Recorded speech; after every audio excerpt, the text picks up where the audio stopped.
Hello, everyone, and welcome to the second of our webinar series, The Power of Energy Efficiency. I see that there are several people just currently joining. It's still in process, but I'll just get right to it.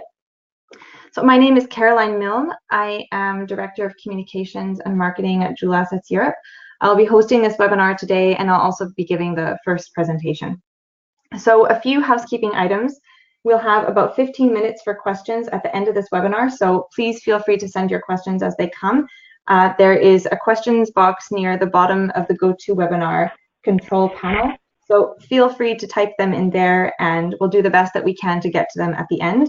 We'll also be sending the slides and recording of the webinar following the presentations, and you actually have the full deck of slides as well in a handout in the GoToWebinar control panel.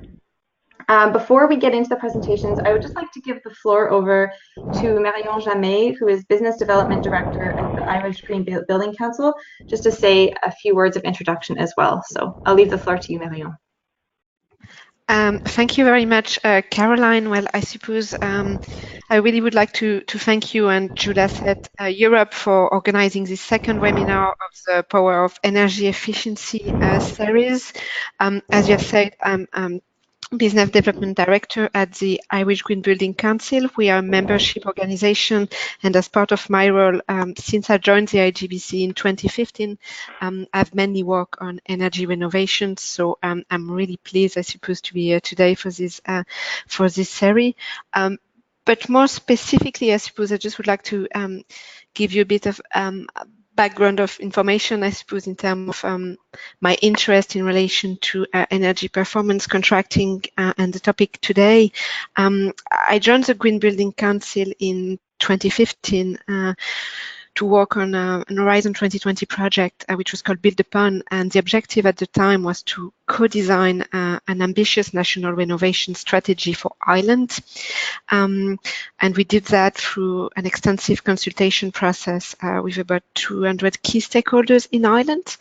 And at the end of that process, we developed a set of recommendations for a better national renovation strategy, and it's a document with about 10 key high-level recommendations, and one of them was about investing in deep renovation, and investing in deep renovation now.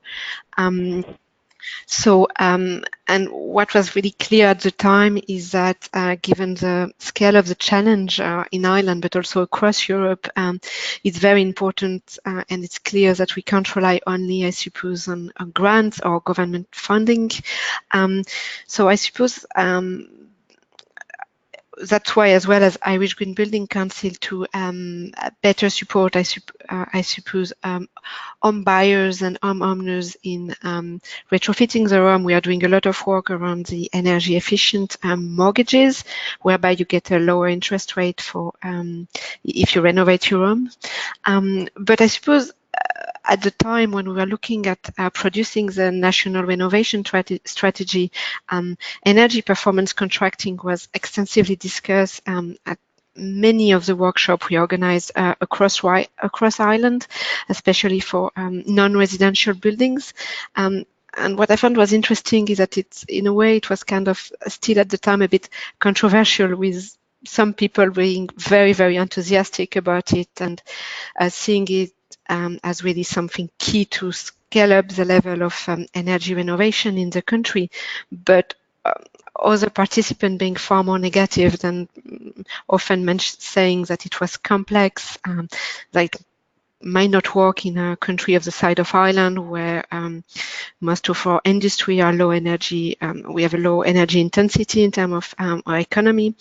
And I suppose that the word, I suppose that the most common word that was used at some of these workshops was it's complex.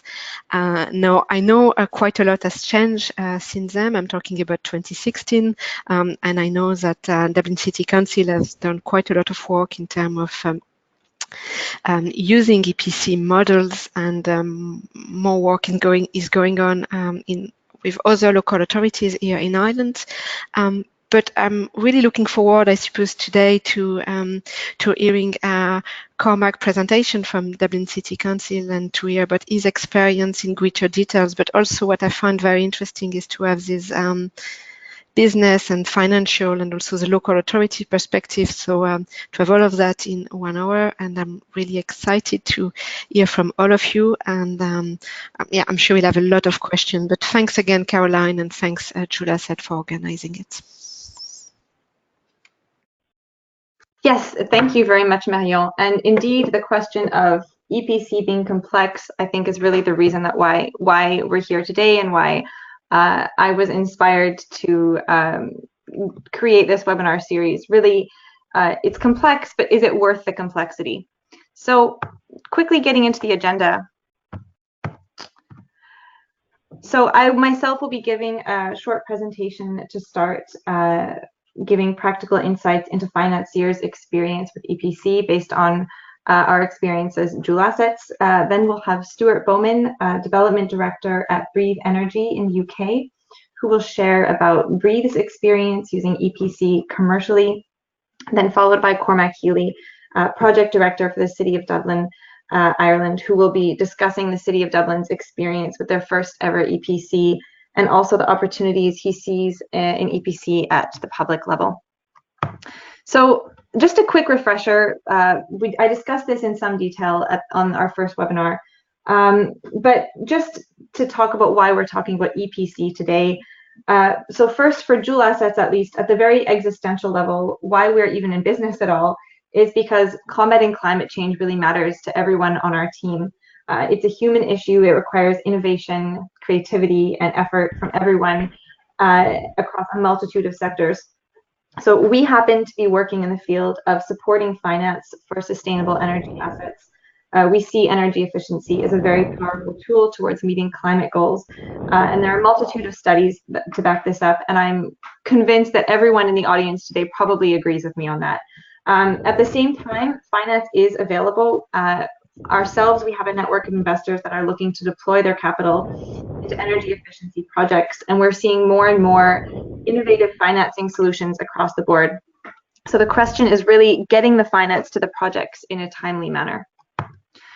So naturally, this brings us to EPC. This webinar series wouldn't be complete without a discussion on it as a form of financing, structuring, and selling an energy efficiency project. So the purpose of my presentation today is to discuss in some detail the experiences that we've had as dual assets working as a bridge to finance. So I'll give a quick overview of EPC, the different contractual models that exist, and then I'd really just like to look at 2 case studies that we've dealt with ourselves in the past year, and really looking at the challenges that investors faced and what their experience was. So really a short introduction on dual assets. I don't want to spend too much time here, but just to say that at the core of our work in Europe is the question that drives our everyday activities, which is what if all viable projects had access to finance? And how can we as an industry, particularly from the finance side, support the development of EPCs in Europe? So in Europe, our activities really look to create and shape the growth of the market for sustainable energy assets. And really when it comes to market creation, we're using our eQuad platform to do this. So to summarize again briefly, eQuad, it's a streamlined online platform that connects project developers and contractors with investors. It was the result of the CEF H2020 project, which ran from 2016 to 2018, and it was launched as a commercial endeavor in March 2018. So using eQuad, we act as a bridge between the ESCO and the financial community. We use it to help build ESCOs build trust with their customer base and sell more projects. We use it to also to help ESCOs present themselves effectively to financial institutions. We perform preliminary due diligence to investors and support investors with project origination. We're also involved in other EU projects and really looking to help develop the growth of the markets at national and European level, as you can see by some of our involvement in other projects and associations below. So really quickly, what is EPC? This is why we're here today. So I'm sure most of you in the audience are aware, but it's worth repeating that an energy performance contract is a contractual arrangement between the end client, so the building owner, and the contractor, where investments are paid for in relation to a contractually agreed level of energy efficiency improvements and other energy efficiency criteria, so such as financial savings. So within this, you have two different models, the guaranteed savings model and the shared savings model. So essentially, EPC can be understood as a way to make sure that the project generates revenue in a rather innovative way.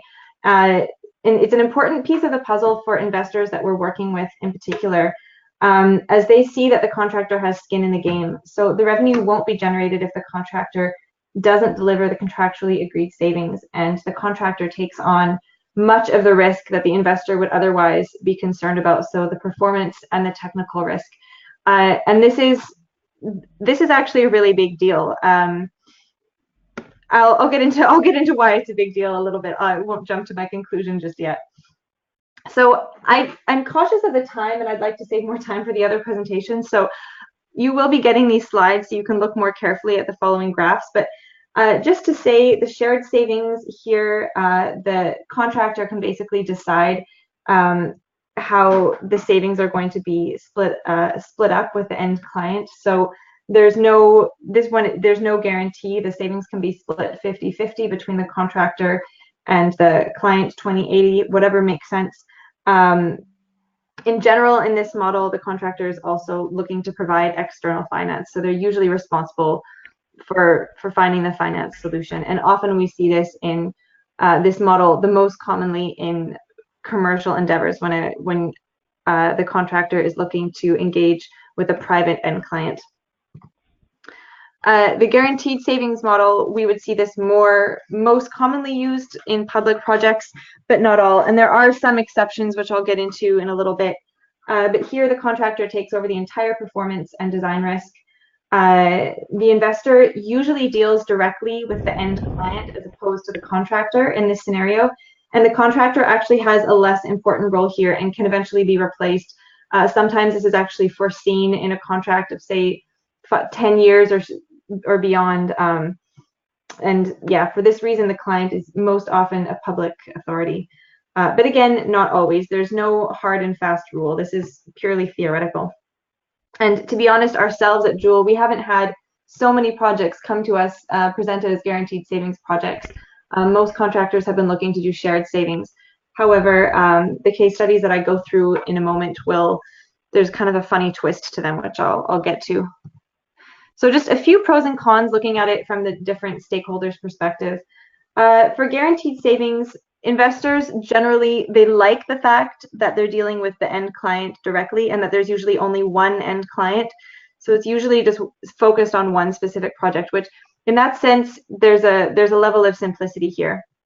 However, as mentioned, the long duration of an EPC, if you're looking at something that's 10 years or 10 years or more, it can also mean higher risk to the investor, as you don't know, for example, if that contractor or the ESCO for that matter is going to be around throughout the entire contract duration, which makes this definitely most appropriate for a public project.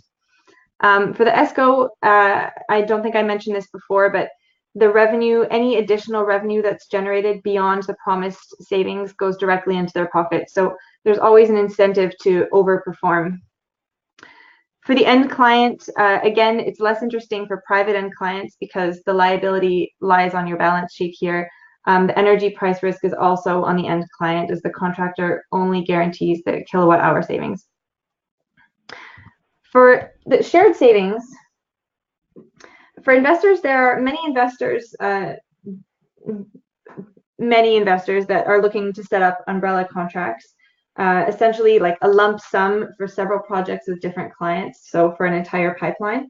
And this is usually in the strategy of the fund. So that's one thing right there, which is great. And intangibly, the interests, the motivations of the stakeholders involved, so the ESCO and the client, are usually in very close alignment, as everyone has a real interest in achieving maximum savings. So what this does is it lowers the perceived risk of project failure for the investor. For ESCOs, again, this is very attractive as a commercial offering if you can pull it off. So there can be a strong upside if you're able to get a good pipeline in order and the finance to match that enables you to sell this. And sharing the savings can incentivize the customer to minimize energy use, and it reduces the energy performance risk. And then for clients, there's no capital requirement, low risk. They get an immediate piece of the pie, so to speak, through cash savings. So it can be useful in terms of a sale, and I'm sure Stuart might be able to speak more about that shortly.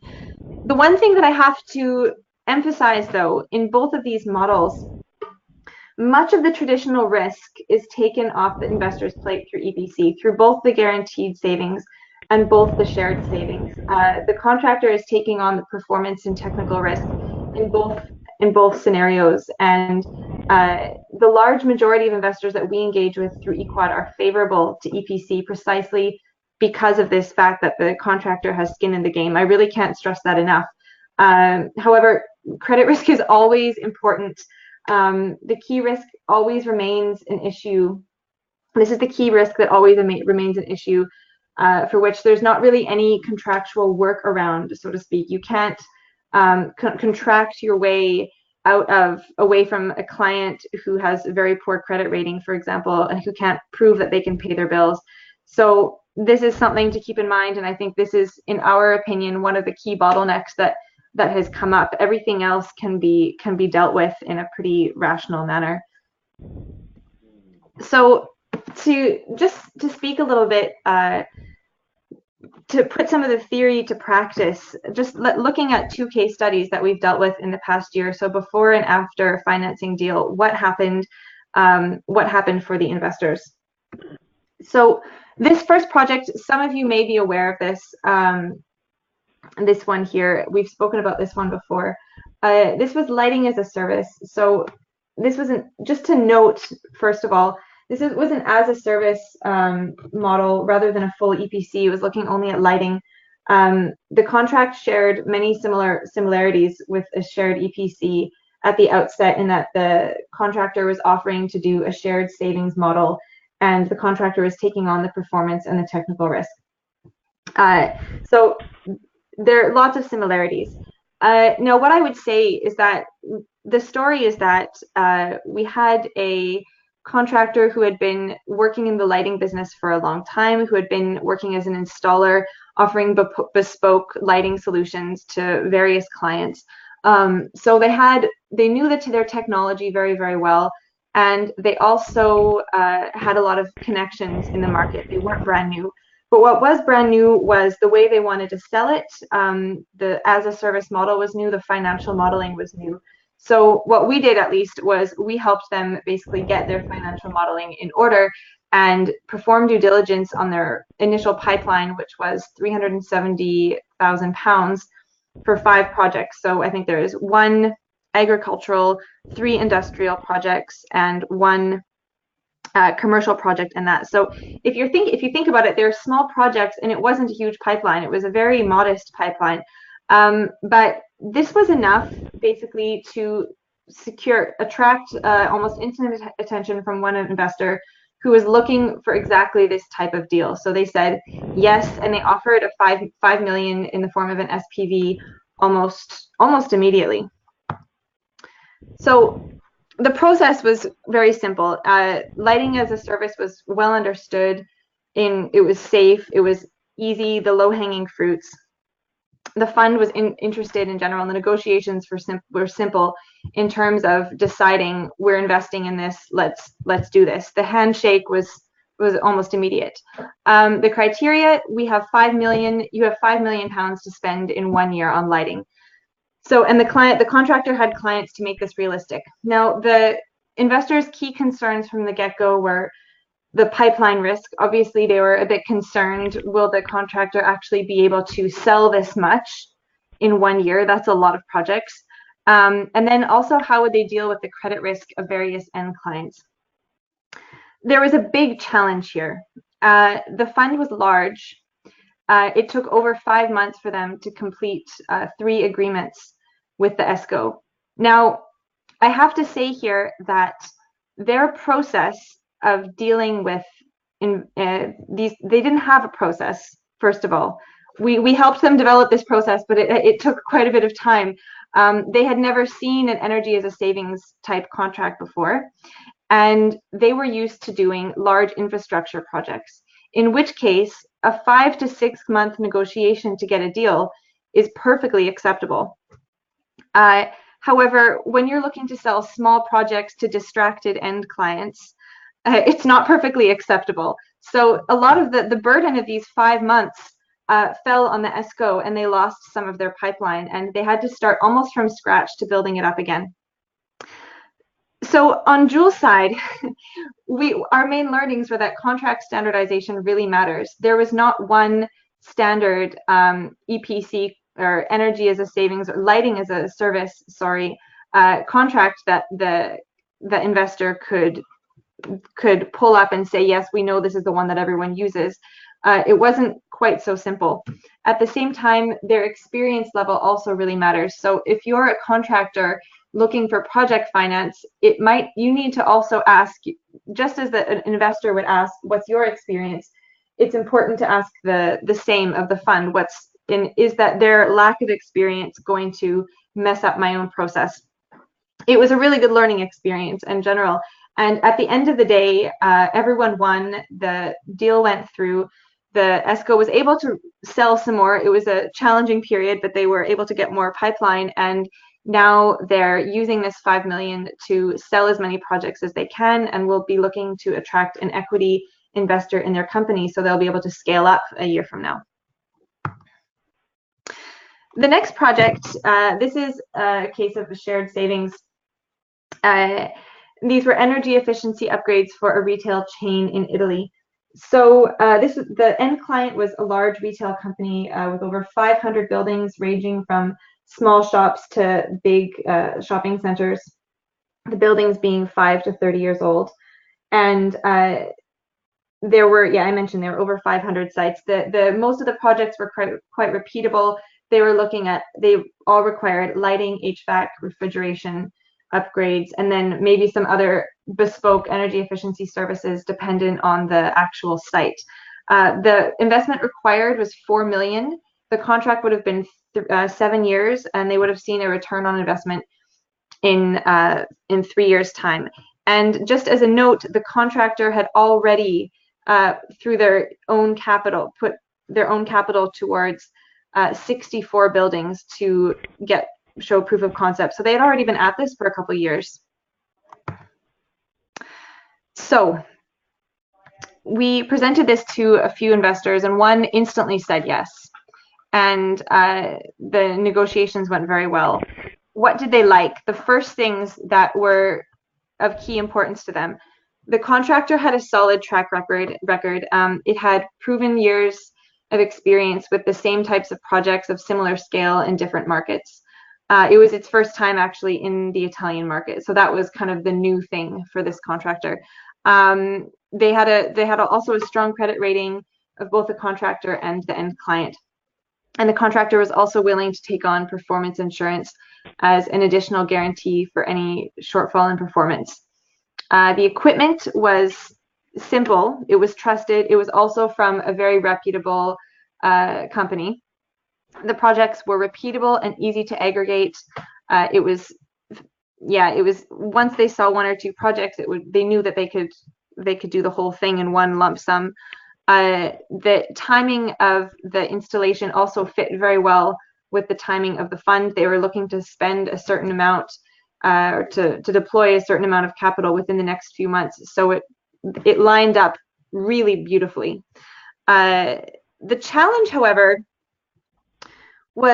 ended up being the creditworthiness of the parent company of the end client. So a few weeks into doing a bit deeper due diligence, it became evident that the end client was owned by a very large group that owned many other companies, that the ESCO itself didn't really have a lot of knowledge on it.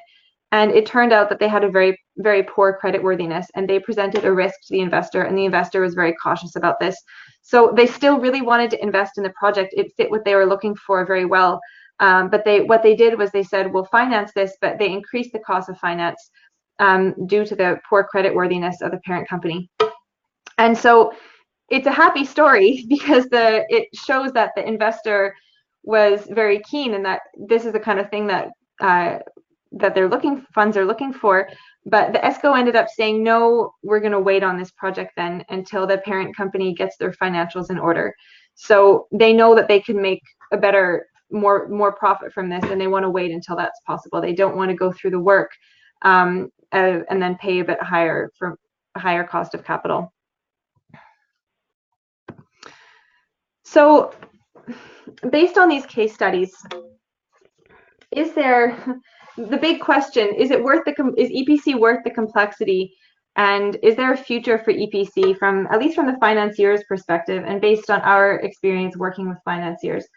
I would say yes, absolutely. The money is there and the will is there. EPC categorically removes much of the risk from investors. It gives the contractors skin in the game, and it can be used to incentivize end clients and sell projects. The case studies that I discussed, they prove that EPC is attractive to investors and that most investors indeed prefer energy performance contracting. However, they also prove that, of course, challenges remain. The market isn't entirely built. It's not a done deal yet. There's still a lack of contract standardization of standardized EPCs, especially that can be considered investor grade and ready to go for investors. There's also a lack of risk assessment standardization on the investment side. And in general, as the first case study especially shows, that not all funds, some funds have the will, but their own processes aren't yet fit for the reality of SME-sized projects. And that's something that we're working on them with. But we have to, as I have in my slide here, there are problems, but we have to start somewhere, and that's what we're doing. So our vision remains to remove finance as the barrier to the growth of the green economy. For this unequivocally means the continued use of eQuad, and it also means developing standardized EPC contracts that are fit for investors and developing these standardized risk assessment protocols that match the reality of SME-sized projects. And with that in mind, I'd like to hand over the floor to Stuart. I would just remind the audience, we will be, our last webinar is on April 17th, and I'd encourage you to join. We'll really be looking more in detail at the investors that we work with. Who are they? What are they offering? What finance is available? Debt versus equity. Within that, how are deals structured? How are they structuring? How are they financing projects? And we'll also be speaking in Dublin, if you're able to make it, on May 29th. The link is very below one here. And we'll be presenting at the Irish Green Building Council on the work we're now doing to standardize EPC contracts and risk assessment for investors. So that's enough for me, and I leave the floor to Stuart. Thank you very much. Thank you, Caroline. Good afternoon, everyone. Just from the organisers, can you see my slides okay, guys? I think it's still in process. It's in transition. Yep, we've got them now. Great, thank you. So good afternoon, everyone. Thank you, Caroline, for that journey through performance contracting, and it is a journey. We're privileged to be speaking at this event to share. I guess my brief was to share both our experiences as a performance contractor in the UK. Hence, there are some inward-looking, what do we do type slides, and also some more external-looking slides around the challenges that we face, and I guess the challenges that our clients face. And we've got a couple of case studies at the end. And hopefully I can share 10 years worth of performance contracting in the UK in about 15 minutes with some sort of lessons learnt and maybe what some of the opportunities are going forward. If I the next slide. So that's kind of just the content slide. So in terms of the overview of our business, we were founded 10 years ago. We're head office out of London. and we have a office also in Manchester. If we drew a map with all of our projects on, it would cover pretty much England, Wales, and a bit of Scotland, with dots all over the place. So by no means are we a London-centric business, as performance contracting takes you to all sorts of places. We were founded, I guess, on efficiency type projects, and that we've built up quite a portfolio, as you can see, with the value of projects that we've developed and delivered so far. Although we consider ourselves a SME, we're growing at a rapid rate of knots. So I like to think we're a success story in a performance contracting arena. We've got various partnerships and ventures with other players in the field, Macquarie and Amy being examples of two of those.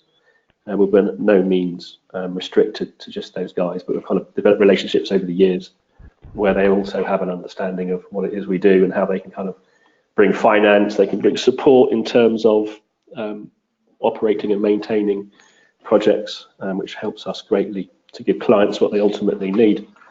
The next slide is just a bit of breathing numbers in terms of, I guess it's fair to say most of our work is in the private sector. I guess the profile of the clients and the assets are energy intense, long-term future, which then leads to the requisite level of scale. I think Caroline mentions that the aspect of scale is very important to getting clients engaged. It needs to be of material worth and value to their organisation for them to kind of consider things like this. Lots of clients out there may have a view of energy efficiency. That's something that's a nice to have. It doesn't really affect us, but clearly the NHS itself has a multi-million-pound energy bill every year, and it contributes greatly to how they spend and actually how they can save through us. So I think we've got nearly £10 million under our belts in terms of annual savings that we guarantee. We've never missed a guarantee. We pride ourselves in that. I guess if we did, that really dilutes the whole concept of performance contracting. So I think Caroline mentioned two options in terms of shared savings and annual guaranteed savings, and we work on an annual guaranteed savings basis. So we're paid for the development of the project, and then we guarantee the saving over between 5 and 15 year duration.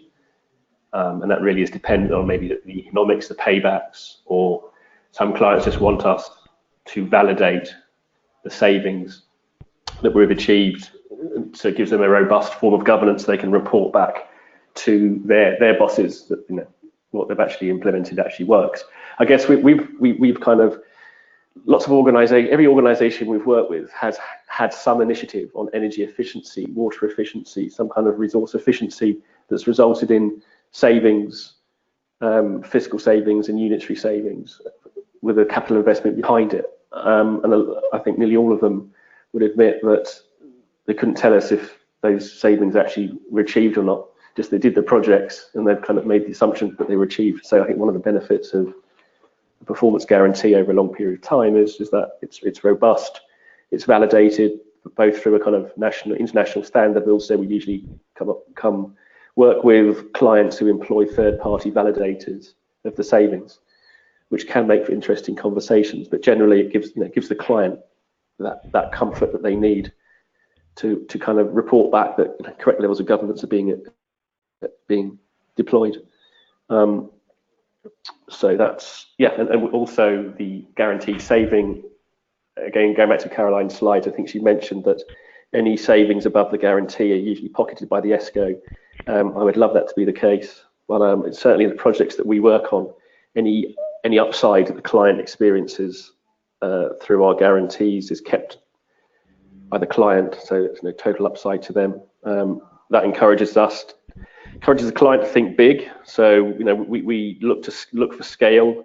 The bigger the projects, the more investable they are, the more attractive they are, the more material sort of difference they make, and the more traction they get at board level. There's also an economy of scale, and that's kind of the types of projects that we tend to work on. So we get paid for the development of them, and then we guarantee once they're finished. I'll come on to that bit later in a minute. So client challenges. I guess this slide, there's probably nothing that you guys don't already know.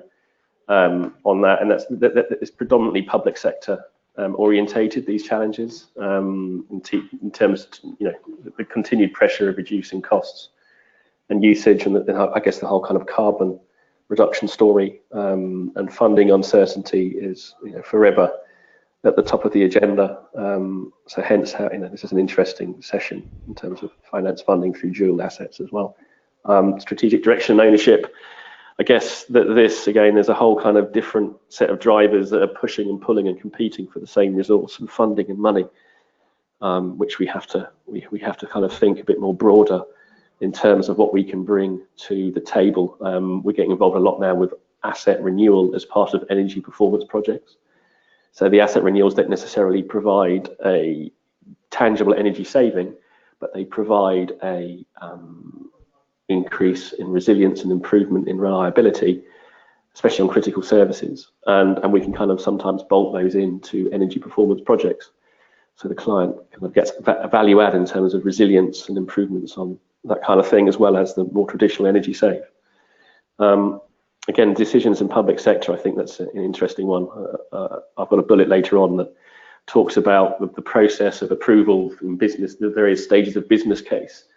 And we don't really earn any money at all on projects for maybe 2 to 30 months on typical projects. We'd be working at zero revenue. We'd be making an allowance in our books for kind of monies that we'll earn at some stage, but until funding is secured, we work totally at risk. Which is, our eyes are open on that, and so it's a long time lag before we earn money on these projects. Really, at design construction is where we start to earn. So as someone that's getting into this sector, they need to be cognizant of that. I know of many competitors that have come and gone on the basis that they just did not understand how long it takes to kind of deliver profit, deliver good material value to make it interesting at the board table. So you need to be very aware of that. And private prioritization, again, there's competing needs and musts for client organizations in terms of the hospital sector. It's all about the response to clinical treatment, to A&E, and a whole bunch of KPIs around that. And I think sometimes those more core business KPIs tend to mask the kind of benefits that we can bring on our projects. So again, an interesting diversity of challenges. Our response is just a very quick kind of high level what we do. So we actually started off Breathe projects, delivering energy efficiency projects on site, and nothing more than that. And over the course of time, we've developed an information and data platform called Breathe Connect, and those guys are based out of Manchester. And they also do a lot of work in the private sector on very small, multiple retail sites where, site by site, there isn't much material value. But if you have 500 sites and you can do something that's replicable and cost-effective and fast payback, then Breathe Connect really helps deliver that. And we've got the Breathe Asset Management, which again is a pretty recent response to burgeoning backlog, especially in the health estate, where the critical facilities are coming towards end of maintainable, usable life in lots of instances. And it's a funding mechanism to be able to help clients renew and upgrade their facilities over a period of time, 10, 15, 20 years. And for them to kind of see tangible benefit out of the back of it.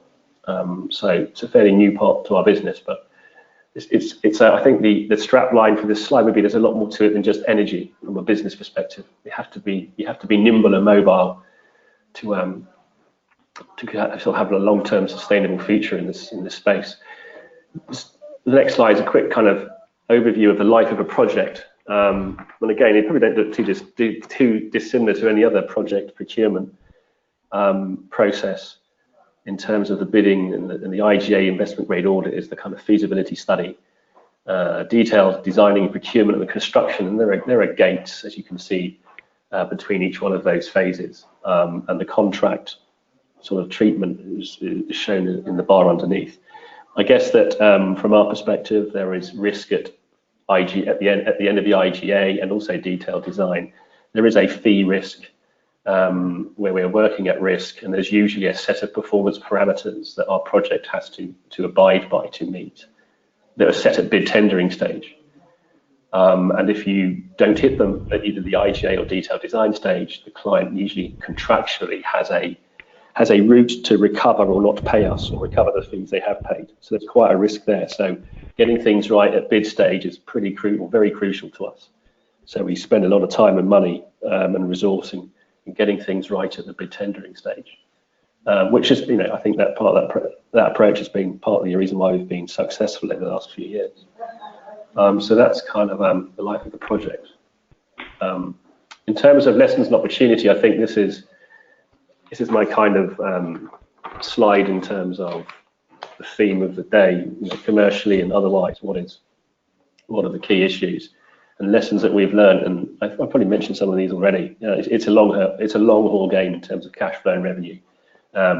We really don't expect anything for 24 months from the kind of initial project coming to market to us actually doing stuff. I guess there's an issue about how things are procured. There are a number of good frameworks for public sector, certainly, that we work with, and they are very tried and tested means of market engagement in terms of the clients procuring what they need. I guess that some of our experiences within these is the clients themselves really need to make sure that they are educated in what they are procuring. I can think of more than one instance where we've kind of turned up post-contract award to find the client not really understanding what it is they have procured. And I think that engagement between the frameworks and the client is absolutely essential. And I think that the client sponsor and turnover issue is something that's very hard for us to manage, but it does happen a fair bit. So I think certainly in central government clients, there seems to be quite a churn of people going from one post to another, which does again present itself with a number of risks and challenges that we need to kind of keep abreast of. So we really drive projects from day one. We make sure we support business case development and the decision making behind that. So we have to understand what that is on day one. Otherwise, we could be developing something that doesn't actually meet the business case criteria that the organisation we're working for sets out, whether it's minimum payback, whether it's a carbon challenge, or whatever it is. So that's something that we are very keen to get involved with, and sometimes clients don't always see the value in that. I've been part of many projects where things have fallen over a business case, and that can then add another 4, 5, 6 months onto projects. So we as a business suffer from revenue and cash flow, and they as a client suffer because they're losing opportunity to save. So yeah, project scale, again, the biggest the better. I think any investor out there will tell you that the most commercially viable rates for loans and such like are the bigger ones. We also like to aggregate projects from funding applications. So there are a number of there is a loan, interest-free loan government funding scheme called SALIX, which is just one of many. And the idea is that there are payback thresholds and lifetime carbon thresholds that you need to comply with. And so we seek to aggregate the projects, say maybe a on-site cogeneration plant, aggregate projects like that have a big investment, sort of longer payback with very short payback, say lighting projects, controls projects, optimization projects. Blend all those together, and you get something that is viable for an interest-free loan, rather than applying for them individually, whereby some would almost certainly not be suitable for those loans. So scale is an imperative. It also stops the likes of us undercooking savings. So if we go for the maximum project and all the savings have been exhausted, and then our clients take upside, they like that approach, and again, it's pretty successful for us. funding, there's a whole kind of raft of funding that Caroline's a lot more qualified than I am to talk about, but we see things like SALIX, MEEF. There are various funds, both efficiency funds and also asset finance funds that various investment banks can apply. We can apply to these types of projects. In terms of our contract, I guess in terms of the guarantee, we rely on maintenance, the correct maintenance of projects. So we work very hard to scope and to agree who's doing what before the projects are built, so that it's nothing worse than a, say, cogeneration plant being put in, then the maintenance isn't carried out properly, and therefore we get penalised for sort of savings that aren't being met, or rather than penalised, it creates a whole kind of contract standoff where guarantees aren't being met, and usually performance and being compromised, and reputation of everyone is then under the microscope. Measurement and verification is something that underpins our performance guarantees. There's an international standard protocol, I'm sure which most of you are aware of, and there are various changes that we have to kind of mitigate against in terms of estate changes, operations changes, changes on energy assets generally. That there's nothing, there's nothing to do with what our project is, but it could affect the way it performs. We may get a very hot summer, or very hot winter, or a very cold summer, so we have to kind of baseline against that change in climate, and also occupancy, and maybe sites can be demolished or they can be expanded. We need to be able to allow for that, and the understanding of the M&B process is something again that clients are more and more looking to third parties to help them out with. Because as much as we like to be transparent in these things, there is still an element that, again, going back to governance of client organisations, it's something that they are moving ever more toward.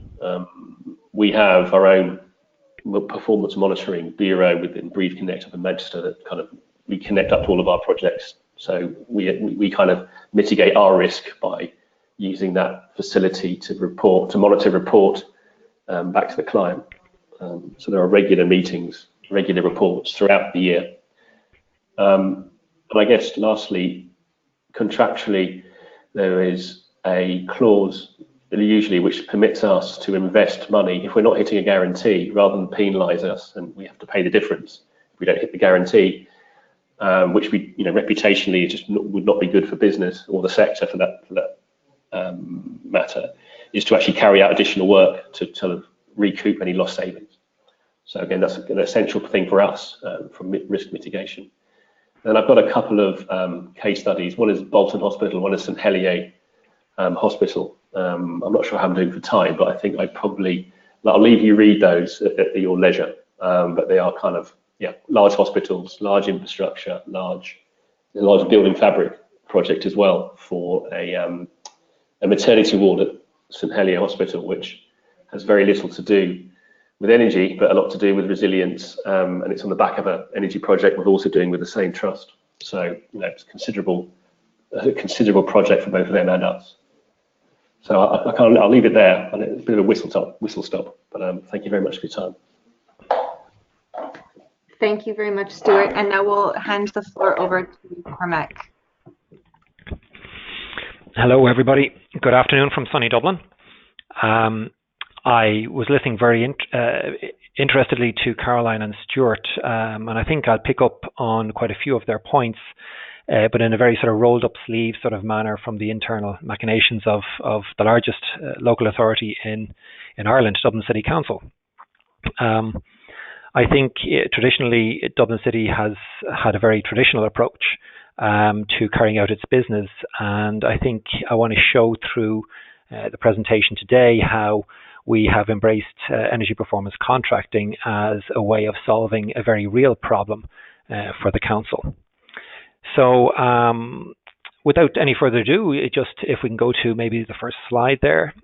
Today what I'm going to talk about then is why energy and why energy performance contracting. I'm going to talk briefly about legal, financial and social objectives that the council has. The council is the largest local authority in the country with approximately 6,800 employees and a current capital budget of approximately a little more than €1 billion. the process we went through, the identification, the support that we needed to get internally and externally, the procurement methodology we chose to deliver on the project, and what we see the future as being for energy performance contracting for the council. And maybe at the end, just to sum up with a few words to the wise, sort of lessons learned, what we think we might change a little bit if we were doing it again, and we are doing it again, and how that might sort of pan out. So next slide, please. Why energy? So the legal, financial, and social objectives that really got us to embrace energy performance contracting were the set of 2020 directives emanating from Europe that we're all familiar with, transposed to our National Energy Efficiency Plan. Our financial objectives, looking at the financial background and the recessionary period that we were going through, was to save money, but one that many people don't talk about very often is the economic cost of non-action, or the opportunity cost of not doing anything, as those bills maintain high and we're not meeting our other legal objectives in terms of energy emissions. And of course, as the largest local authority in the country, we have a very strong sense of social obligation to fulfill that leadership role and to reduce our carbon footprint. Next slide, please. So in 2017, we had an energy review, and we looked at sort of the current state of play of Dublin City Council. And in terms of primary energy, we were burning 186 gigawatt hours, almost 40,000 tons of CO2, and that was costing us a little over 13 million euro, which is a lot of money to be going to utility companies, particularly at a time when there was difficulty in maintaining service levels across a lot of our operations throughout the city. However, the good news, I suppose, emanating from the review was that from our baseline in sort of 07-08 was that we were 29.8% down on our energy consumption, a saving of, heading for 10,000 tons of CO2 and almost 40 gigawatt hours of energy. And that left us to meet with our legal requirements a gap of 3.2%. or 9 gigawatt hours in primary energy terms, in what we need to achieve by the end of 2020. So when we were looking at all of this, we wanted to look a little bit further within the council and find out, well, just where are we using this energy, and what can we do about it? Next slide, please.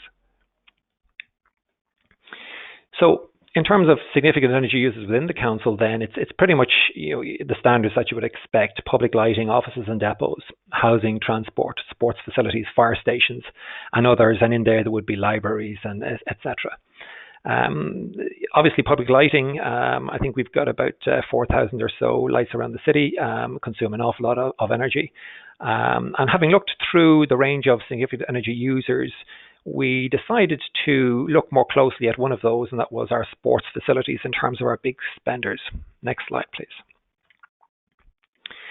So looking more closely at sports facilities, we have 32 leisure sports and recreation centres all around the city.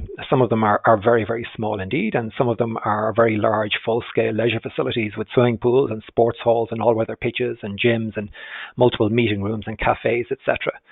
The particular section has a staff of about 250, and that's spread between management and operational staff on the ground and sports offices that would work to engage the community. And it would have an annual operational budget in the region of 20 million euro, of which utilities would take up about 900,000 euro.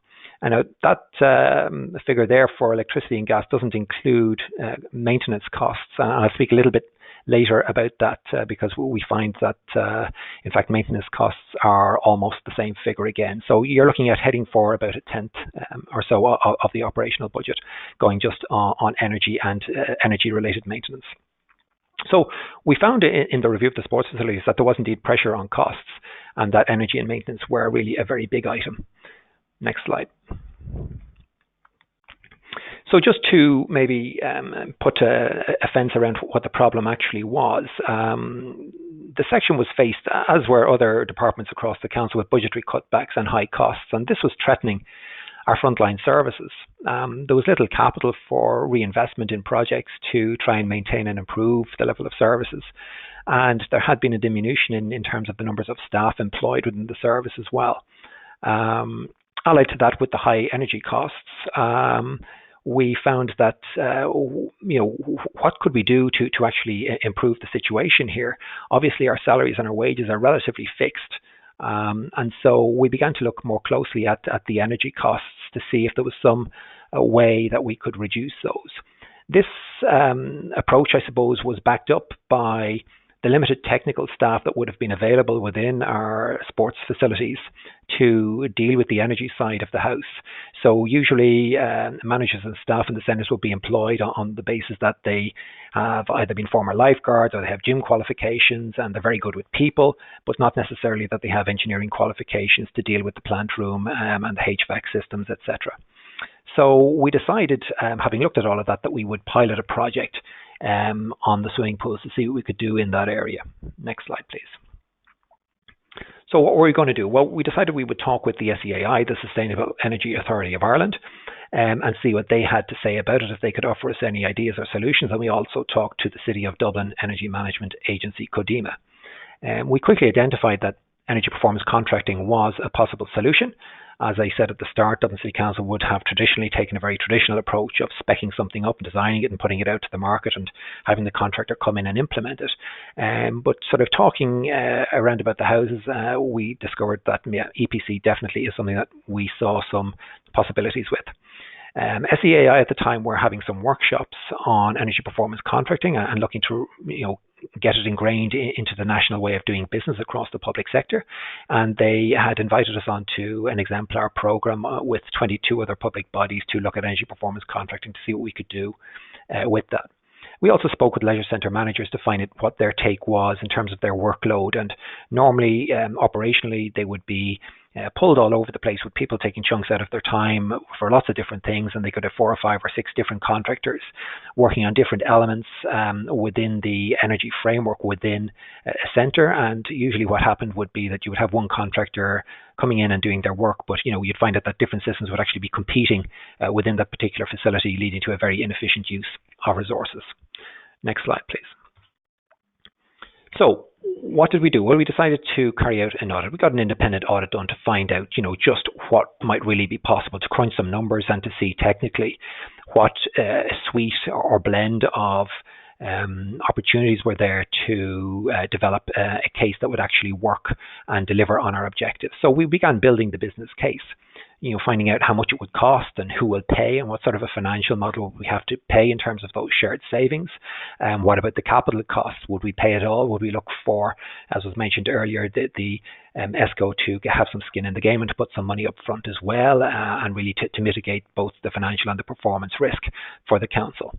We also went straight to the top and secured the support of the Deputy Chief Executive, who took ownership of the project as the project sponsor. And that was very beneficial in terms of having the cooperation in-house of all of the different departments that we needed. And I'll talk about that in just a moment.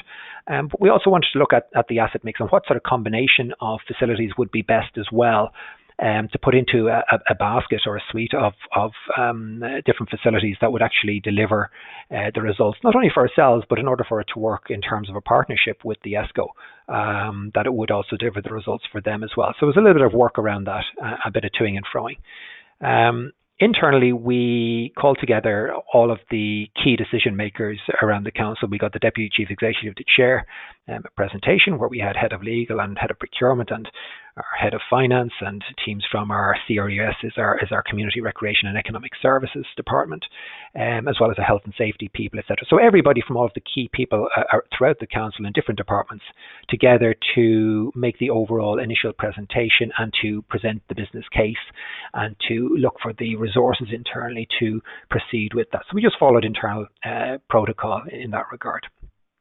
Next slide, please. So what did our audit actually show up?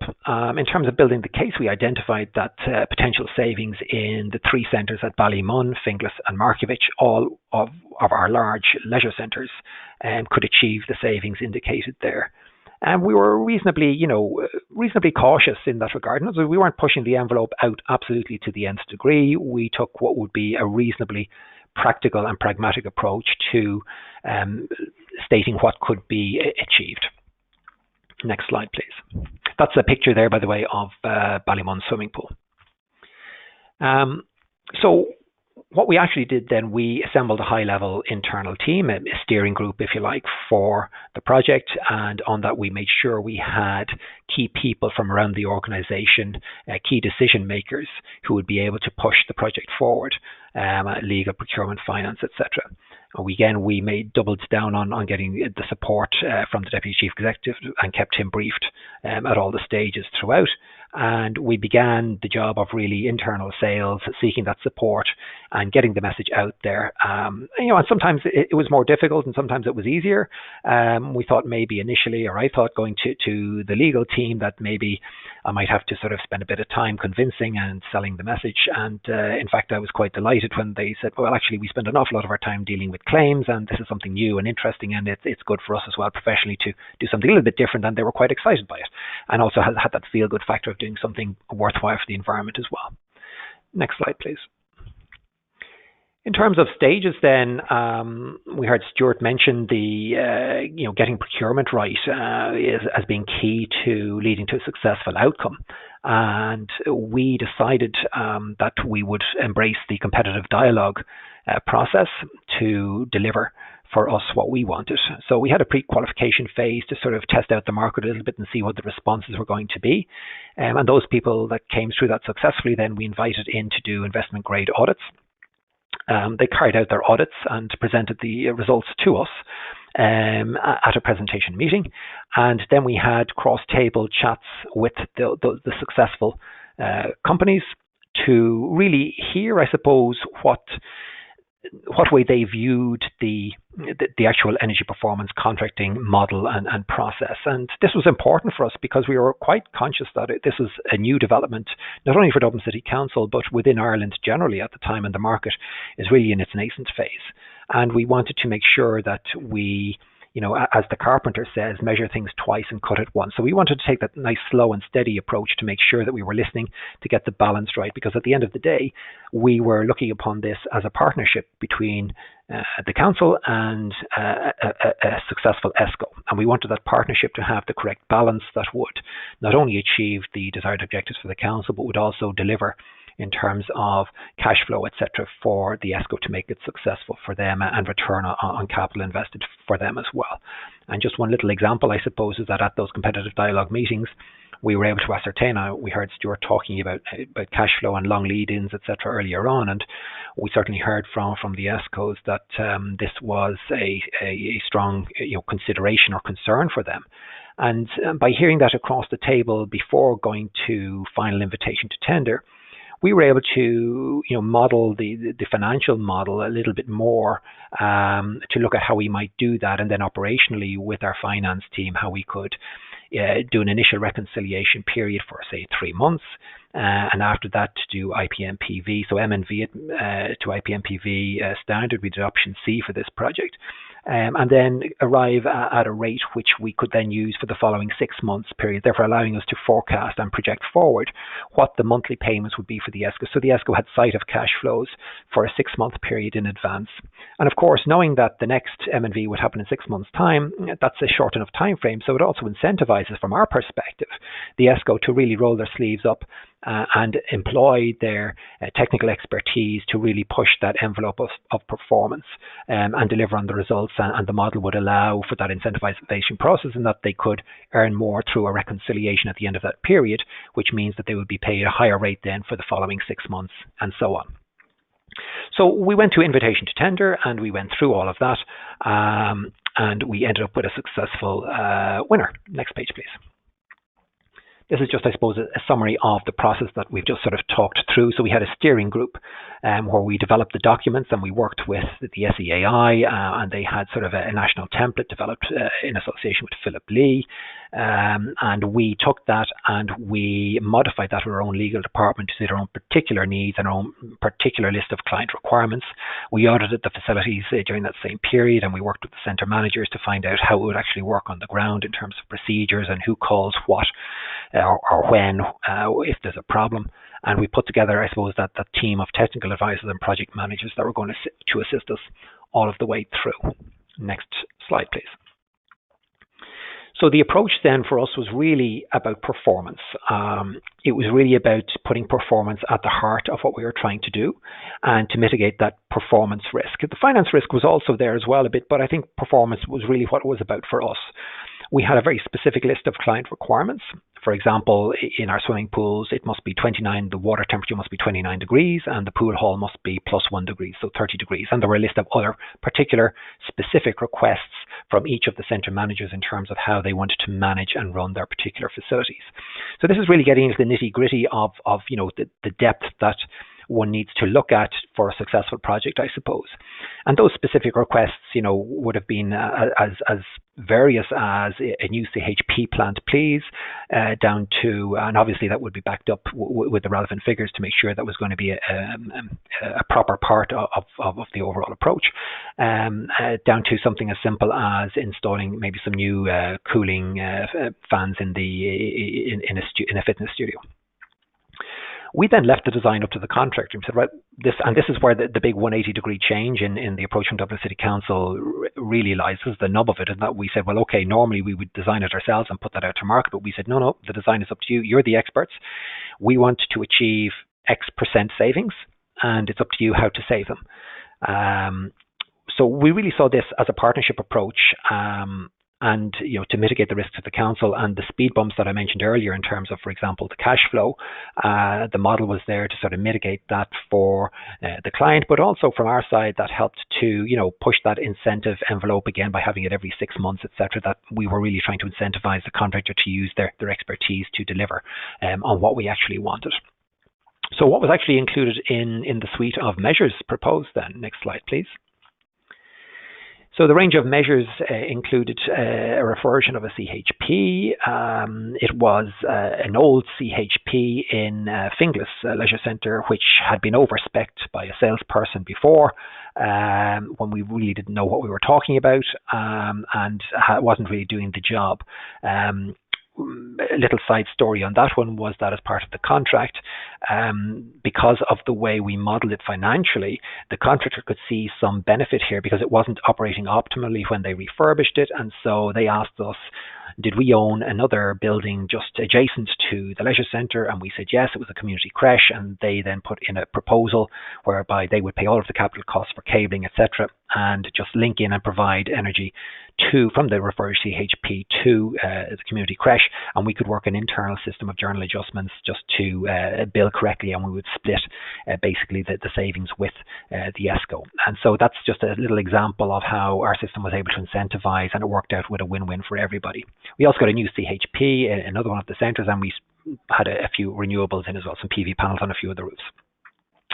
Essentially new BMS systems, controls, all of your standard stuff, lighting retrofits, no building fabric. And the key point here, and Stuart sort of alluded to it earlier on, it's about that balance in the overall package. In other words, and Caroline mentioned the low-hanging fruit as well. If we just go with the lighting retrofits, well then asking an ESCO to come in and actually do a project on an element of that whole suite where the margins are much tighter, it doesn't really make sense, and it's not going to really stack up for them. So in order to get everything that we wanted done, we were quite conscious to get the right balance in terms of that range of measures that we were putting into the package, and we wanted the ESCO to do. Next page, please. So the actual implementation phase then, there were some technical challenges during the works phase. There was some difficulties with getting a new CHP plant installed into a plant room which was right up on the roof of one of our leisure centres, and we had to get structural engineers in terms of the loads, etc. And it was quite a tight fit, but a little bit of jiggling. So there were a little bit of issues like that going on, but once we had established very good dynamic working relationships with the ESCO and put the procedures in place, it went pretty smoothly. We also, at that time, worked on the project management side of things in terms of getting all of the financial controls and linking in with the credit controller from the ESCO to just put in place, I suppose, a template for how, once works were done and those invoices were all paid up and settled for those works, that we would, in terms of the service phase of the project, have the systems in place to make that all go smoothly, etc., in terms of the M&V reports coming back in and looking how much we were going to pay and giving financial security to the ESCO over those 6 monthly periods that I mentioned earlier. The contract went live on the 1st of December 2016, and we were M&Ving it then initially and every 6 months, as I've just said. So what did it actually deliver at the end of the day? Next slide, please. Outcomes. We were more than happy with the outcomes. We had actually specified a 35% saving, but as we can see from the right-hand column in terms of the change, and I've put all of these in euro for ease of everybody just to read, the savings were really quite significant right across the board, adding up to an average of 39% savings across all 3 centres. Initially, there were some dips, particularly in respect of the natural gas, as the contractor just took a little bit of time just to get a feel for the building and the systems and how it was all working, and tweaking a little bit here and there. And those figures have come up. You'll note from the top of that chart that is from the M&V period March to August 2017. I just threw that in to show how quickly after the service went live that the contractor was ramping up the performance and pushing that envelope out. The latest M&V that I have for the last period ending September 2018, the contractor has pushed that to over 40%. So the savings are continuing to grow and increase as the contractor becomes even more familiar with the buildings and how they all operate. What does EPC then mean, or how has that affected our overall performance in the council energy-wise? Next slide, please. So I suppose what we're looking at here is a comparison 2016 to 2017 across our significant energy users. And we can see that the sports facilities with an energy performance contract has made a huge reduction. The energy performance contract at that stage was delivering about 2.8, 2.9 gigawatt hours in terms of savings. But the 4 gigawatt hour reduction, as per the chart there, really comprises not only the EPC, but also some photovoltaics and electrical retrofit in a couple of other centres, and some good management with staff in another centre. But you can see there the difference straight away that it made compared with the other different energy users. So from a council perspective, we were very, very happy with that. So happy, in fact, that we have decided to embark on a second energy performance contract. Next slide, please. The second energy performance contract will be a similar process to the first. Having developed the suite of documentation, we were really very, very quick indeed. I should say the first energy performance contract took us approximately 2 years and 8 and 9 months to deliver, between developing the suite of documentation, working internally, and conscious that it being a project under the spotlight from a national perspective, we wanted to make sure that working with the SEI that we got it correct. The second one will have 7 buildings, and we're looking at about 2.1 gigawatt hours of anticipated savings. So between the two, we're looking at north of 5 gigawatt hours of savings, and we decided for the second one that we're going to invest a maximum of €400,000, and that the ESCO can make up the difference. We're not necessarily interested in how much that is. That's up to the ESCO in terms of how they design the project themselves, as long as they can deliver on the performance that we require. I didn't mention that for the first one, we also decided that we're going to spend up to a maximum of, I think, just shy of €520,000, again with the ESCO making up the difference. So the ESCO having that skin in the game, we felt was important as well, to really incentivize and make sure they were fully bought into the process. In the second one, we are going to make some slight changes to the model, and those lessons or changes, I suppose, are on the next slide, please. So really, I suppose that what we would change the second time around would be in terms of looking a little bit more closely at our asset register and a few clauses in the contract in terms of just who's responsible for renewing or replacing various elements as they go. Is it the case that if it is a Dublin City Council owned asset, that the ESCO comes in and takes over, that they're responsible for maintaining, but that if it goes bang, that we replace it. However, if it's a new piece of kit that the ESCO introduces and it goes bang, not only are they responsible for maintaining it, but if it goes bang, well, then they have to replace it as well.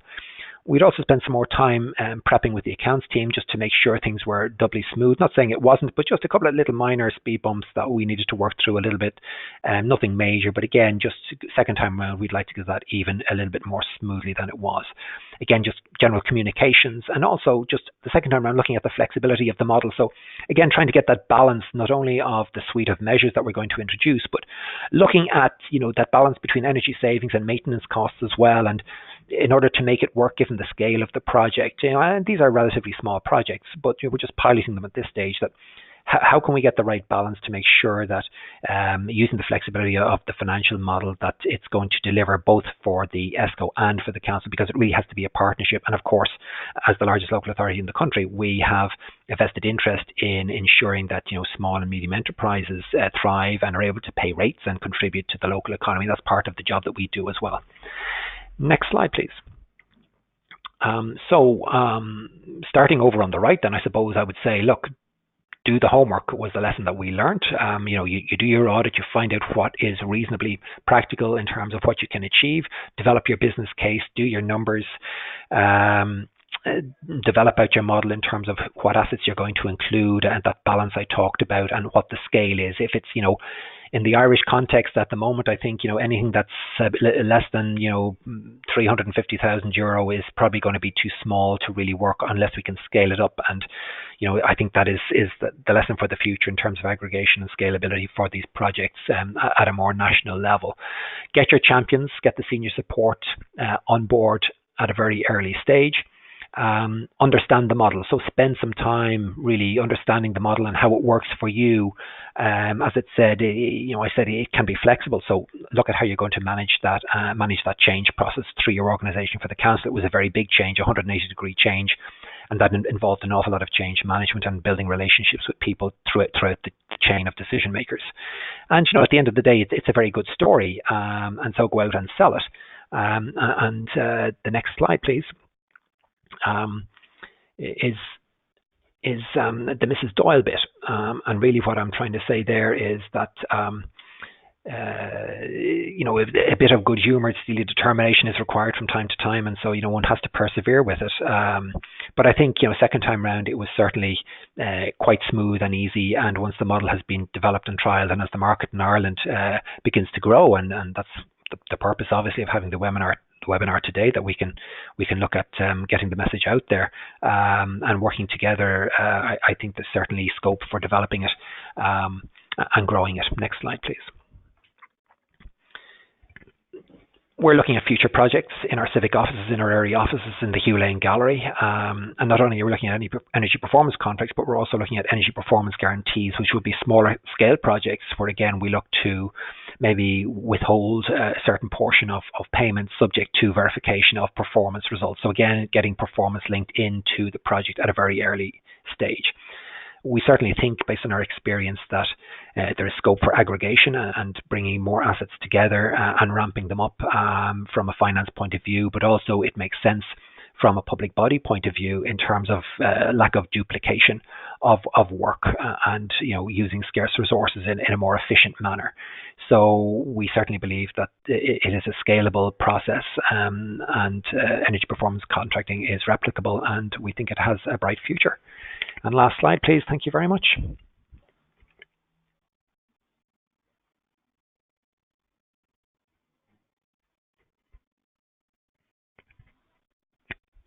Thank you very much, Cormac.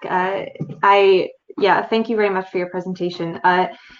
We're unfortunately quite over time.